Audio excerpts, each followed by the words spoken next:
There are various different types of brotherhood. Brotherhood based on blood relationship. Brotherhood based on region, based on race. Brotherhood based on caste, on creed, on color. But all these brotherhoods, they are limited and they are not universal. And Islam does not believe that human beings should be divided based on color and caste. I started my talk by quoting a verse of the glorious Quran from Surah Hujurat, chapter number 49, verse number 13, where Allah subhanahu wa ta'ala says, Ya ayyuhan nasu inna khalaqnakum min zakrin wa unsa wa ja'alnakum shu'uban wa qaba'ila lita'arafu inna akramakum indallahi atqakum inna Allaha alimun khabir. O humankind, we have created you from a single pair of male and female and have divided you into nations and tribes so that you shall recognize each other and you may not despise each other.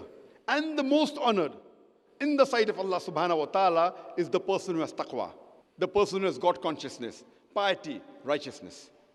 Allah says in this verse that He has divided the human beings into different tribes so that you may recognize each other, not that you may despise each other.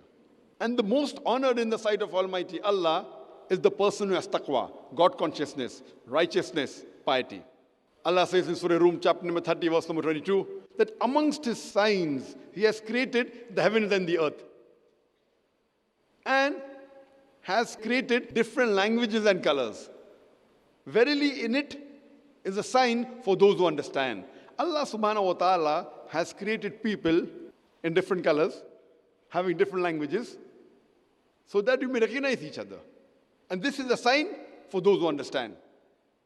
Allah says in Surah Isra, chapter number 17, verse number 70, وَلَقَدْ كَرَّمْنَا بَنِي آدَمَ, that Allah subhanahu wa ta'ala has honored all the children of Adam, irrespective whether they are black or white, yellow or brown, rich or poor, they're coming from America or Malaysia or India or Pakistan.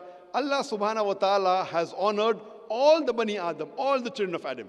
Besides Islam, there are other religions that believe that the humankind originated from a single pair of male and female, from Adam and Eve, may peace be upon them. But unlike Islam, the other religions, they believe it is the woman because of which humankind is born in sin. Because Eve, may Allah be pleased with her, she disobeyed God, that's the reason human beings are born in sin. In Islam, we do not put the blame only on the woman. In Islam, if you read the Quran, the blame is equally put on both of them. Allah mentions in Surah Araf, chapter number 7, verse number 19 to 27, where Adam and Eve, peace be upon them, both of them are addressed more than a dozen times. Both of them made a mistake, both of them repented, both were forgiven. The blame is equally put on both of them. There is not a single verse in the Quran which puts the blame only on Eve. May Allah be pleased with her. But there is a verse in the Quran which only singles out Adam, peace be upon him. Allah says in Surah Taha, chapter number 20, verse number 121, that Adam, peace be upon him, he disobeyed Allah. But if you read the Quran as a whole, the blame is equally put on both of them.